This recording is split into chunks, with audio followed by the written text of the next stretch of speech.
Good work, Disney. Your greed and complete and utter stupidity is coming back to bite you in the ass, and boy is it fun to watch. Rumor: Disney killing off iconic Star Wars characters because George Lucas still financially attached. And how did that work out for you, you morons? A new rumor indicates that Disney is killing off the original trilogy Star Wars characters because George Lucas still receives financial recompense for the use of the original trilogy and prequel trilogy characters. So let's just get rid of all the classic characters that everyone loves, and instead, let's center the entire thing on a wooden plank with no charisma or screen presence whatsoever. Again, how did that work out for you, Disney? The rumor comes from YouTuber and future ruler of the earth, Dictor Van Doomcock. Hail Doomcock. Lord Doomcock states Disney did not purchase the rights to Star Wars outright, lock, stock, and barrel. George Lucas still retains some kind of financial attachment to the original characters. Can't have that. Woke Disney must be in full control. Full control to destroy everything. I pray for you, Alien franchise. That is why they are being systematically destroyed, discarded, bent, folded, spindled, and mutilated in order to promote the Disney original sequel characters, i.e. the wooden plank, two of the most forgettable male characters in movie history, a purple-haired feminist, and Rose, which apparently we can't criticize, because criticizing our favorite little potato sack is a hate crime now, or something. 2019, yo, over the George Lucas characters, which are somehow encumbered. Can't wait for Disney to become the cinematic equivalent of the Titanic. The iceberg is fully formed and headed for you, Disney. Doomcock continues. It is a rumor that potentially explains so very, very much about Disney's otherwise inexplicable behavior and treatment of the Star Wars franchise. That and clueless woke bullshit. This is why Disney has been trying to kill off the original characters in the sequel trilogy, and why the original characters were excluded from Galaxy's Edge. That is also working out well for you. Now isn't it, Disney? Aren't you having to lay people off now? It's because George Lucas still has a stake in those characters. Related, Disney CEO Bob Iger confirms Star Wars Galaxy's Edge attendance lower than expected. Good for you, Iger. Dumbass. Doomcock adds, my source with ties to Lucasfilm claims that Lucas gets 25% royalty on any elements of the original trilogy that Disney uses. 25% royalty on the characters that people actually want to see. And we got the wooden plank. That is why Disney is trying to kill off the original trilogy and the entire Star Wars brand along with it. That is why they are not using any of the original characters in the theme park, because of a lousy 25%, if this rumor is true. One day, they will write stories about how quickly and utterly Disney managed to kill the formerly biggest franchise in entertainment history. My friend Gary of Nerdrotic also indicated an insider told him, I know why they could not use the originals as its base for the sequel trilogy. They didn't buy them. You know, the characters that Star Wars' entire success was built upon. Lucas still owns the originals, and they license from him. So then, Disney, license them from them. Surely the cost won't be equal to what you lost on Solo and what you will be losing on the upcoming cinematic catastrophe known as Episode 9. The source then states, the implications of this are huge, and it's because of this that Disney has not put out a despecialized edition and has been trying to kill off original characters. Time to go find my old VHS tapes. Related, new Star Wars. The Rise of Skywalker alleged plot leaks reveal Rey's real parentage and how Emperor Palpatine returns. How many people actually care about either of those things?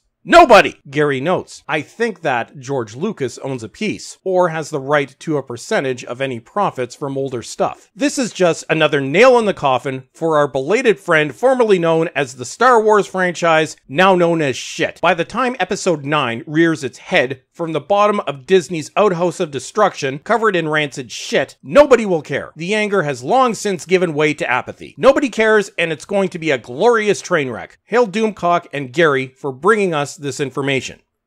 And that's it for today. Don't forget to subscribe, and make sure you're still subscribed because YouTube is deleting subscribers, and follow me on Twitter. And as always, everyone, thank you for watching, and have a great day.